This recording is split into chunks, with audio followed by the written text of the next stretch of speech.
Depuis quelques temps, 5 ans je crois, vous avez fait évoluer un petit peu votre modèle. Vous êtes passé d'un conseil, d'une présentation de vos collections, et là vous aidez aussi d'autres tisseurs à présenter leurs collections. Vous avez créé un salon. Un salon, même deux. Alors 1,5 on va dire. Oui, parce que le deuxième, on y participe, mais on ne l'a pas vraiment créé nous-mêmes. On a aidé. Alors le premier salon, sur l'idée de Mademoiselle, s'appelle Préco Paris. L'histoire est partie du fait que nos principaux clients du luxe n'ont pas le même timing de visionnage de collection que tout le monde. Alors, on va dire que les timings officiels sont février pour la collection été et juillet-septembre, là on ne sait plus trop, pour la collection hiver. Ça nous obligeait, pour ces clients-là, à les voir beaucoup plus tôt que le timing de septembre, du lancement officiel. En fait, le départ des collections était donné soit par Première Vision, soit par un autre salon en Italie qui s'appelle Milano Nica Idea Biella. Ces principaux clients du luxe, eux, ont besoin de voir les collections bien avant, au moins un mois avant. Principalement pour faire des développements d'exclusifs, parce que les développements d'exclusifs, ça prend du temps. Et ils ont un timing différent. Ils ont un timing très serré, un peu différent. Ça nous obligeait à faire venir nos représentés avec une pré-collection. Parce qu'il faut savoir que dans les pré-collections, dans les usines, il y en a très peu. C'est en général monté un mois et demi avant les salons officiels. C'est une grosse valise, c'est ça qui va... Voilà. On va dire que dans l'usine, ils doivent monter 3 ou 4 pré-collections pour le monde entier. Donc ils sont obligés de tourner avec ces pré-collections. Donc vous l'avez quelques jours, vous la renvoyez. Exactement. Alors habituellement, les collections normales qu'ils envoient aux agents, par exemple Vital Barbris, fait 70 collections. Pour tous les agents, pour le monde entier. Pour vendre dans le monde entier. Les pré-collections, ils en ont 3. Et ils doivent voir le maximum de clients le mois précédant les salons avec ces pré-collections. Donc, chaque fois, on avait ici en France la pré-collection pour une semaine. On devait prendre des rendez-vous vraiment en cravachant dans Paris, en cavalant. Sur l'idée de Caroline, on est allé voir un ami qui est propriétaire des Galeries Joseph, qui a des grands espaces à louer. Et en fait, on a fédéré des agents qui sont en premier lieu des amis, pour organiser un salon de pré-collection. Et à ce moment-là, ce sont les clients qui se déplacent dans ce salon sur 3 jours. Et en fait, leur intérêt aux clients, c'est qu'en 3 jours, ils voient à l'époque, quand on a commencé, il y avait 20-25 fabricants. Donc en 3 jours, ils voyaient 25 pré-collections.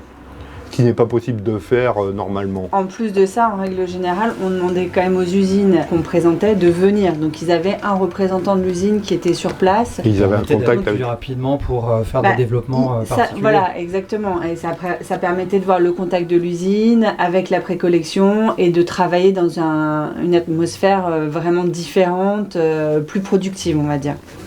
Voilà, et de 25 personnes, il y a 5 ans, 25 exposants, on est arrivé à peu près à 70 exposants pour le dernier préco. Donc ça c'est préco, et après... Ça c'est préco. Au mois d'août dernier, on a appris que Première Vision était annulée, le Première Vision de septembre.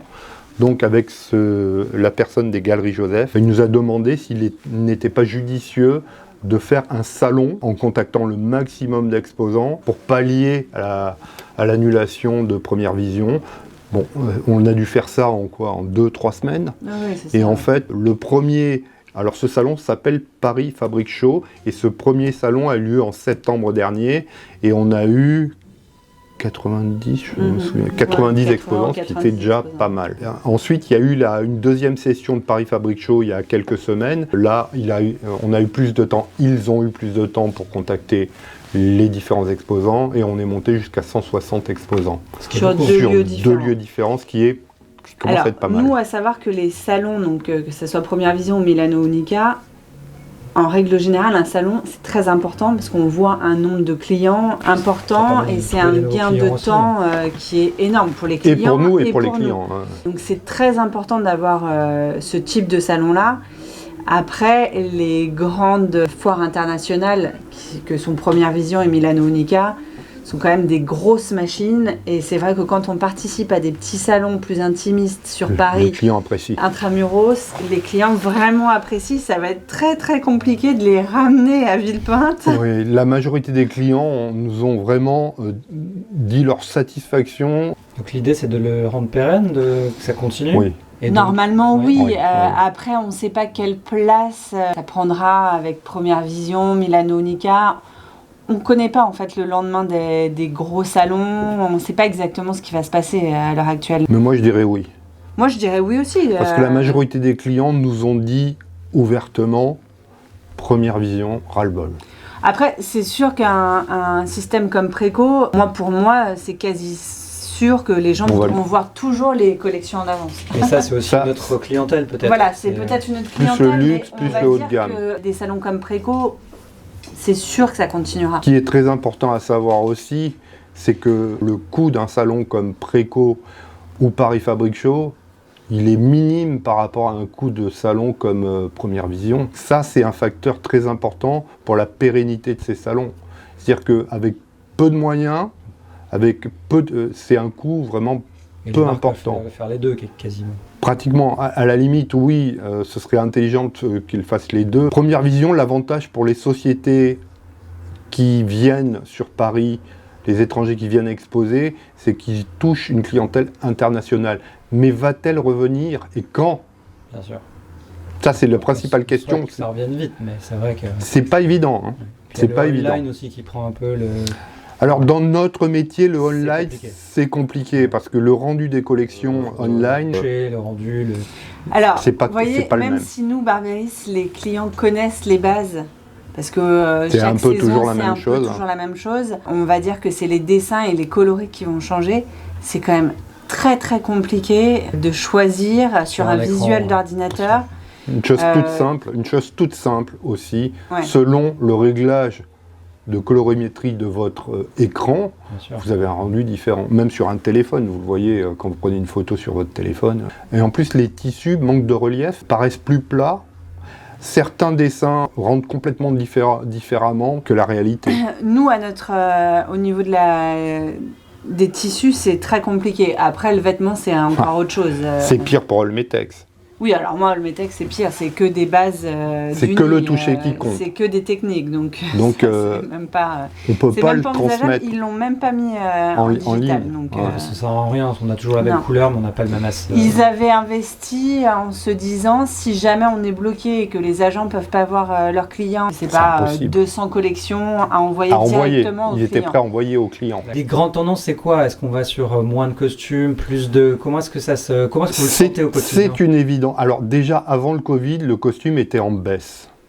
Le Covid a accéléré ce phénomène. Et tous les styles de costumes ou... Non, pas tous les styles de costumes. Déjà, il y a une première chose, c'est que déjà avant le Covid, les costumes très chers, les gens, même les gens qui avaient les moyens, ils ne voulaient plus mettre. Parce qu'il faut aussi se dire qu'il y a une grosse tendance dans la mesure.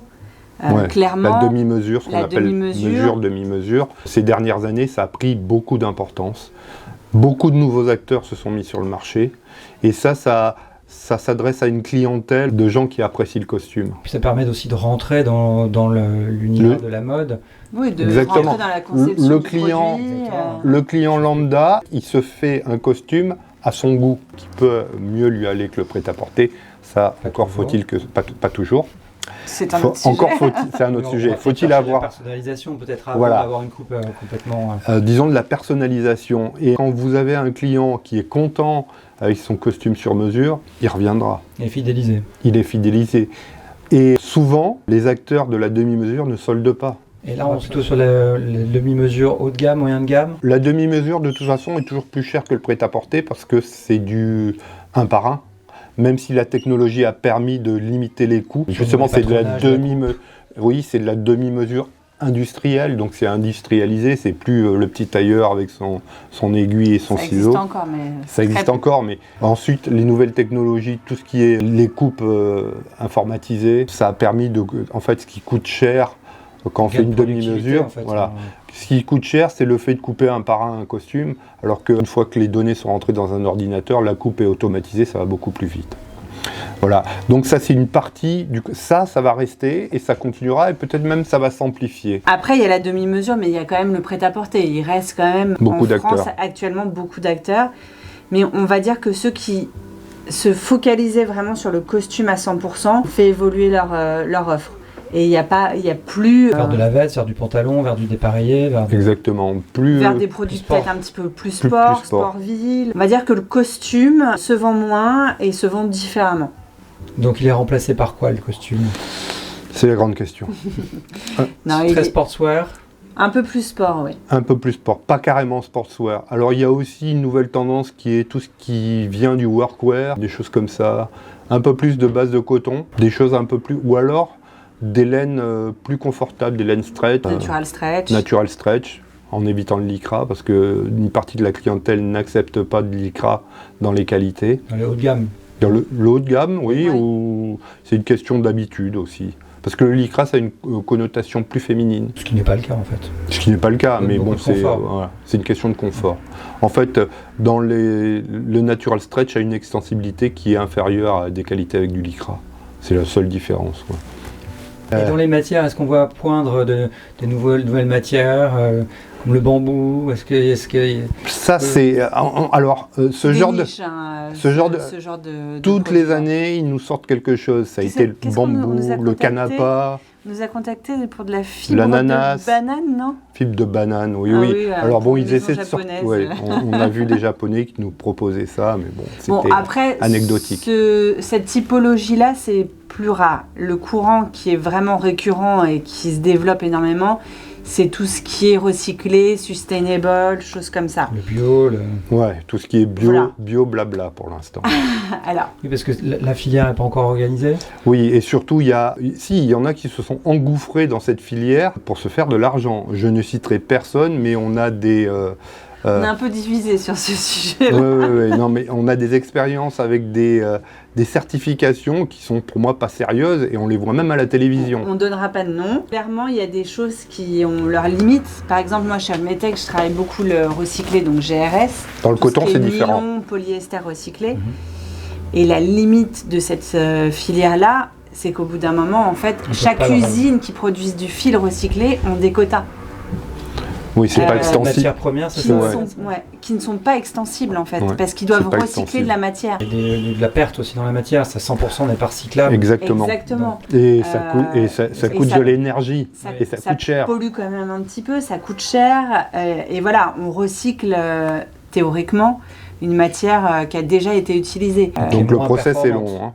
Donc le process est long, limité, et du coup tout le monde s'engouffre dedans, mais à un moment, on ne pourra pas produire pour tout le monde. C'est très bien les certifications. Ok, ça fait marcher l'économie. Il faut qu'elles soient sérieuses. Mais il faut que ça soit sérieux parce qu'au niveau industriel, il y a plein de choses sans certification qui peuvent être faites en amont. Qualitatif, vous voulez dire? Oui, très qualitatif. Et, il y en a qui font ça sans communiquer. Un petit exemple. Il y a 36 ans, quand j'ai commencé avec Vital Barberis, ils étaient tout fiers de me faire visiter en bas de leur terrain de l'usine. Ils ont un grand terrain.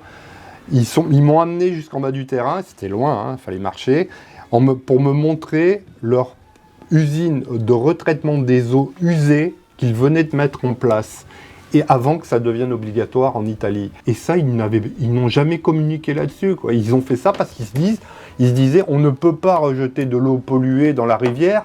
Maintenant, l'eau qu'ils rejettent, elle est plus pure que celle qu'ils prennent dans la rivière, avec cette unité de retraitement des eaux.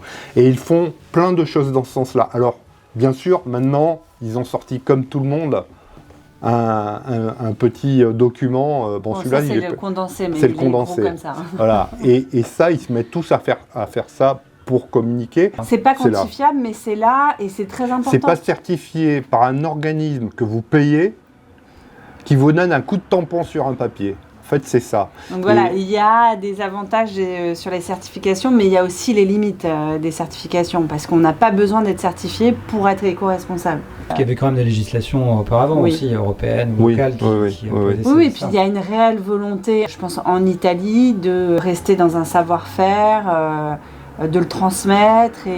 Oui, ce qu'il faut savoir, c'est que beaucoup d'entreprises italiennes dans le textile sont des entreprises familiales. Parce que ça a été leur force, parce que clairement en France, on a eu des industries, des usines, et on n'a pas su les préserver malheureusement. Et en Italie, ils y arrivent encore, Parce que ça reste familial et que les décisions sont prises au niveau familial. Ouais. Et c'est pas forcément que des actionnaires qui regardent. Merci pour tout ça, c'était très intéressant de reprendre depuis le fil jusqu'au tissu toute la chaîne de production d'une étoffe.